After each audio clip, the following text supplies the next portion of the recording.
Now, this is a move I can get behind because for once, the Atlanta Falcons might be lining up things the right way. Not loud and colorful, not desperate, but smart, balanced, and built for both the present and the future. And if they pull this off, we could be looking at a completely different defense in 2026. Let's talk about it. What's going on, man? You know you're tuned in to Falcons Digest, and I'm Charles Jones back with another Dirty Bird breakdown, man. And today we're diving into what might be one of the most important stretches of the Falcons offseason, and it's not just about what they've already done. It's about what they could still do because under new head coach Kevin Stefanski, Atlanta came into free agency with one clear goal: fix the defense. And so far, they've taken some real steps in that direction. But the bigger picture is just starting to come together.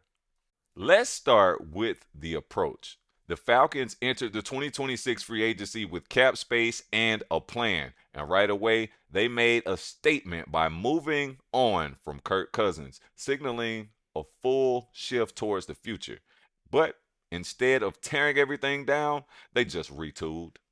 Atlanta targeted the defensive side of the ball heavily, bringing in players who add speed, physicality, versatility, and leadership. And that matters because this defense in 2025, it lacked consistency, it lacked identity, and at times it lacked playmakers. Now, let's talk about who they brought in. To address the pass rush, Atlanta signed Azeez Ojulari, a player with real burst off the edge and upside as a disruptor. Then they added depth and versatility with guys like Chris Williams, Channing Tindall. These are not just random signings, okay? These are rotational players who fit modern defensive schemes, guys who can move, cover, and contribute in multiple packages. And on the offensive side, they even brought back a familiar face in Austin Hooper to provide stability. So overall, this was a calculated free agency period, but they might not be done yet because there's one name still out there. And if you're a Falcons fan, you already know it. Justin Simmons, a former All Pro, a former proven ball hawk, and someone who already knows this system.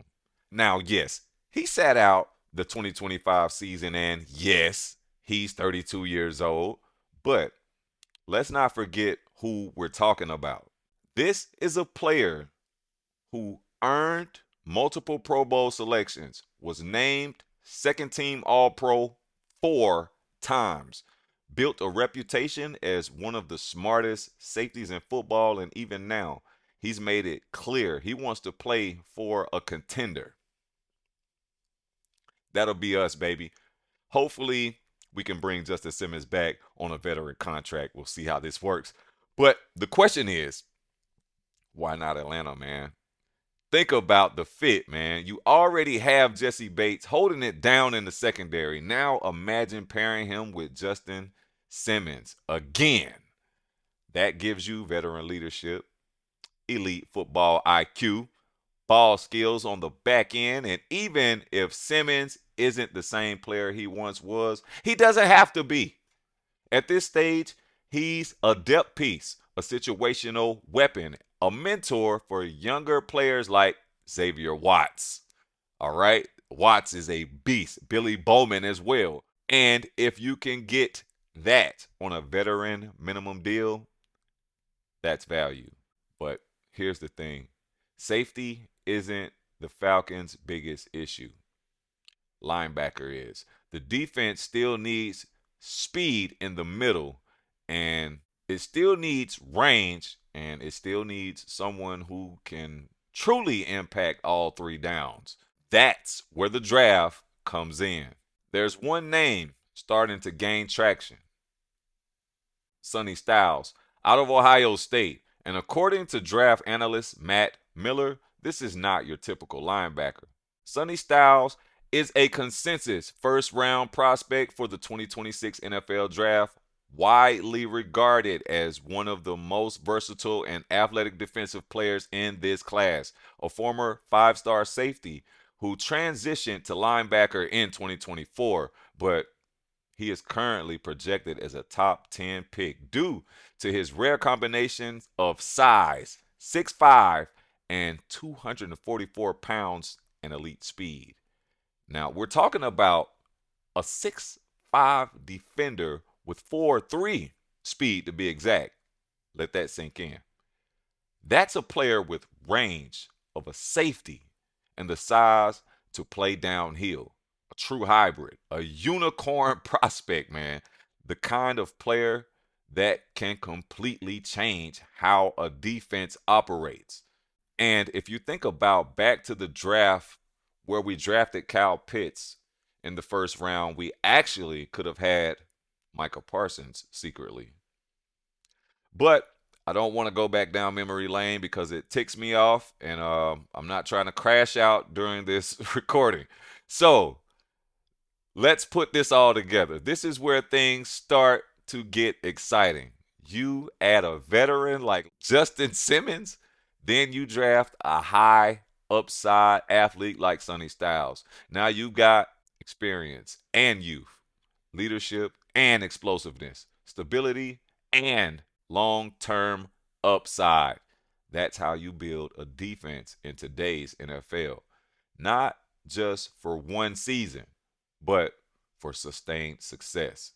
So yeah, this is definitely a move I can get behind because for the first time in a while, it feels like the Falcons are thinking beyond just the moment.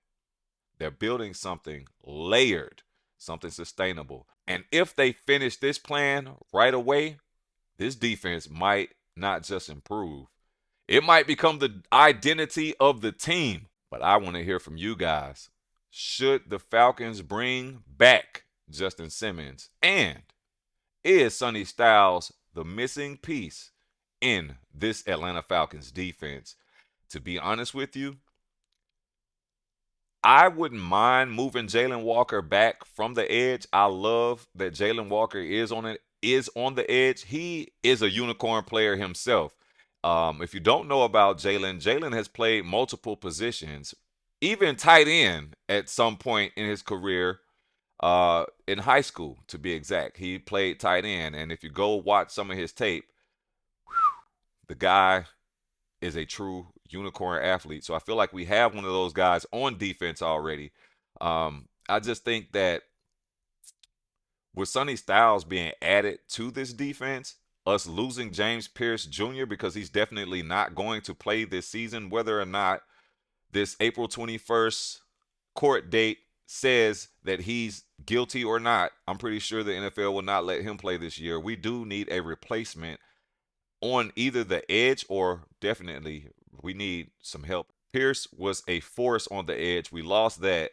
And bringing Ojulari, he is, like I said before, Ojulari is going to crack some heads. You watch what I tell you, man. And Channing Tindall, he is a depth piece, but I feel like Sonny Styles, he could be the answer at linebacker. I feel like we had the answer in James Pierce Jr. on both edges and Jalen Walker on the other edge, and now we have to find a edge rusher. So, like I said, speaking of edge rushers, I don't want to crash out about picking Kyle Pitts over Michael Parsons. We could have had Michael Parsons in that draft that we actually drafted Kyle Pitts, but that's neither here nor there. Kyle Pitts is still with the team that drafted him. Michael Parsons is out of Dallas.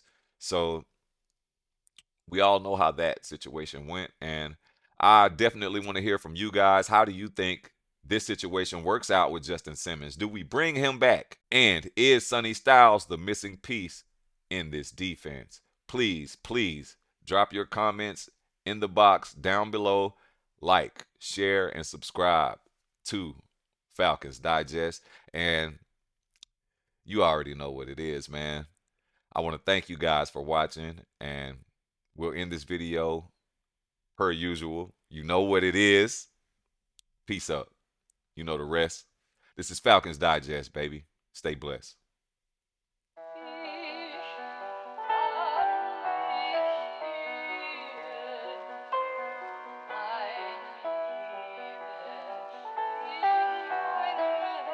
Yeah, when they talking about BKG Tony, we talking about winning. What it do, Chuck Tweezy?